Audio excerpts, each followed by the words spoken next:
स्पष्ट तौर पे कह देना चाहता हूं, पंचायत का काम होता है निष्पक्ष और निस्वार्थ तरीके से। हम किसी का अनादर नहीं करते, ना करेंगे, ये हमारी संस्कृति नहीं है। हमने पहले भी कहा था गांव गांव जाकर, जो हमारे काम करेगा, हमारा साथ देगा, उसका स्वागत और धन्यवाद भी करेंगे, और जो नहीं करेगा तो उसका विरोध भी करना सीख गए। अब हाथ उठा के बताओ, करोगे कि नहीं करोगे? जो हमारा साथ और समर्थन इन मुद्दों में देगा, हम उसका धन्यवाद करेंगे, लेकिन सिर्फ साथ तक नहीं, उनको समाधान तक ले जाने की जरूरत है। और शक्ति दिखाई है, उसी का नतीजा है कि जो प्रतिनिधि आपके बीच में नहीं आते थे, वो आज यहाँ कर आकर बैठे हैं। भारत माता की भारत। और मैं स्पष्ट तौर पे कह देना चाहता हूं, पंचायत का काम होता है निष्पक्ष और निस्वार्थ तरीके से। हम किसी का अनादर नहीं करते, ना करेंगे, ये हमारी संस्कृति नहीं है। हमने पहले भी कहा था गांव गांव जाकर, जो हमारे काम करेगा, हमारा साथ देगा, उसका स्वागत और धन्यवाद भी करेंगे, और जो नहीं करेगा तो उसका विरोध भी करना सीख गए। अब हाथ उठा के बताओ, करोगे कि नहीं करोगे? और एक पंचायत की गरिमा होती है, उस गरिमा का ध्यान हर एक व्यक्ति को रखना चाहिए। पंचायत का ये कोई तरीका कोई भी नहीं है कि हर एक व्यक्ति यहाँ पर बराबर है, हर एक व्यक्ति समान है। जिस तरीके से अभी सचदेवा जी ने बताया, तमाम यहाँ पर हमारे अलग अलग राजनीतिक दलों के प्रतिनिधि बोले। हमने पहले ही कहा था कि सब लोग, ये किसी भी पार्टी में हो, लेकिन गांव देहात के बच्चे और परिवार के लोग हैं। ये पार्टी से ऊपर उठकर यहां पर आए, इसलिए हमने इनकी बात सुनी। और आज भी कहता हूं, सचदेवा जी, चाहे आप हो, आपकी पार्टी हो, चाहे दिल्ली सरकार या आम आदमी की पार्टी हो, चाहे कांग्रेस पार्टी हो, जो हमारा साथ और समर्थन इन मुद्दों में देगा, हम उसका धन्यवाद करेंगे, लेकिन सिर्फ साथ तक नहीं, उनको समाधान तक ले जाने की जरूरत है। और जो नहीं करेगा भाई, उसके खिलाफ डंडा भी उठाऊंगा पुरजोर तरीके से। हमारा कोई सगा नहीं, हमारा कोई भला नहीं। जो हमारे काम करेगा उसके साथ है। बताओ, है कि नहीं है?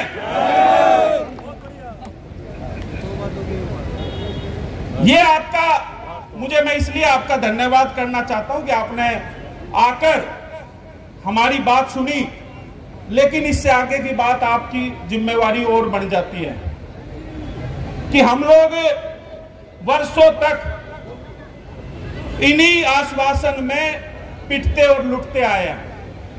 अब आश्वासन का समय नहीं है, अब तो मुद्दों का समाधान का समय है। मैं तकरीबन पिछले 20 दिन के अंदर दिल्ली के 200 गांव में गया और हर गांव में पंचायत करी, हर गांव ने समर्थन दिया। उसका उदाहरण आज आप देख सकते हैं कि इतने छोटे समय के अंदर सब लोग यहां पर पहुंचे। और विशेष तौर पर हमारे सभी 34 तपों के प्रधान जो पिछले 20 दिन के अंदर मेरे साथ कंधे से कंधा मिलाकर चलते रहे, उनका भी मैं विशेष तौर पर धन्यवाद करना चाहता हूं।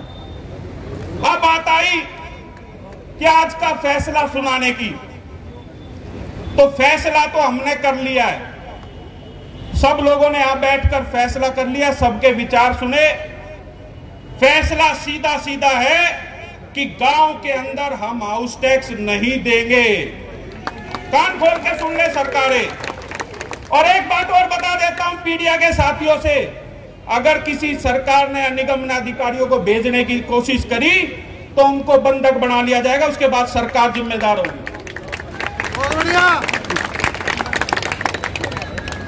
अगला मुद्दा है ग्राम सभा की जमीनों का। मैंने पहले भी कहा था गांव गांव जाकर, और आज फिर यहां से ऐलान कर रहे हैं कि हम ग्राम सभा की जमीन, हमारा हक है, वो सरकार को नहीं देंगे। और उसके लिए जहां जहां डीडीए के बोर्ड लगे उनको उखाड़ के फेंक दो और गांव के बोर्ड लगा दो आज से ही। हम नहीं देंगे भाई, सुन लो कान खोल के। अब हमने हक मांगना छोड़ दिया, अब तो छीनेंगे, सीधी सी बात है, अब नहीं देंगे। और सचदेवा जी आप आए, आपने कहा ना यहाँ पर, इसमें आपकी भी जिम्मेवारी बनती है कि डीडी के अधिकारियों को समझाओ कि ये हक ग्राम वालों का है, ये उनकी जमीन है, वहां पर कब्जा लेना छोड़ दें। उसके बाद के जितने भी मुद्दे हैं, हम यहां से ये ऐलान करते हैं कि या तो सरकार 16 तारीख तक इन मुद्दों का समाधान कर दे या हमें बुला ले बातचीत के लिए, और नहीं तो 17 तारीख को दिल्ली का हर एक नागरिक, 360 गांव का नागरिक दिल्ली के कहां पे कूच करोगे भाई? दिल्ली के मुख्यमंत्री और दिल्ली के राजनिवास की तरफ। वो इसलिए भाई कि पहली प्रक्रिया है, दिल्ली सरकार उसको पास करके भेजे, और एलजी साहब का इसलिए कही अगर वो पास कर दे तो वो उनको रोके ना। गलत कह रहा हूं तो बताओ भाई।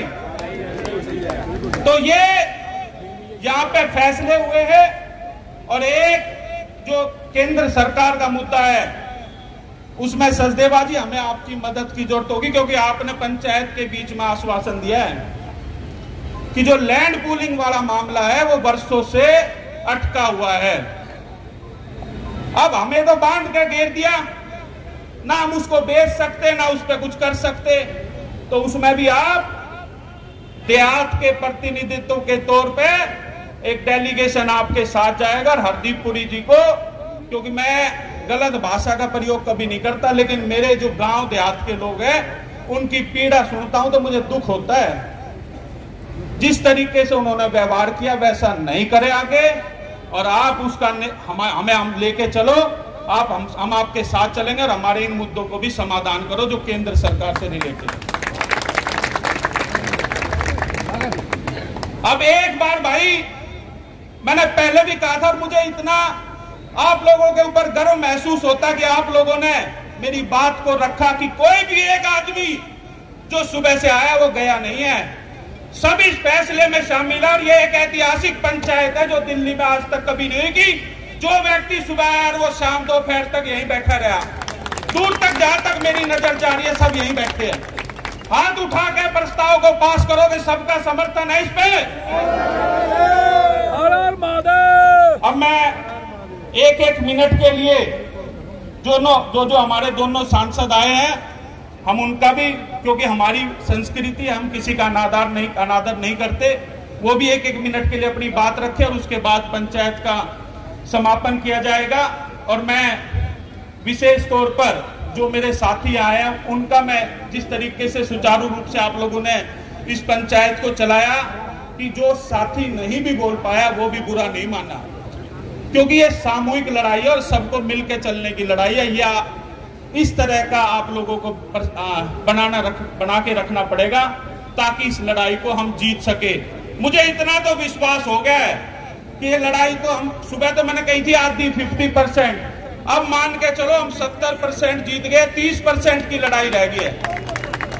और मैं ये कहता हूं कि हम 100 के 100 जीतेंगे। और जो अलग अलग पार्टियों के लोग आए उनको भी भाई एक बात जरूर कहूंगा कि आप हमारे ही परिवार के लोग हो, आप यहाँ आए, लेकिन सिर्फ खाना पूर्ति के लिए मत आना, आगे भी इस लड़ाई में हमारे साथ रहना। अब मैं अनुरोध करूंगा पहले हंसराज हंसी से और फिर परवेश वर्मा जी से कि वो एक मिनट में अपनी बात रखे। हम आपको समय ज्यादा भी देते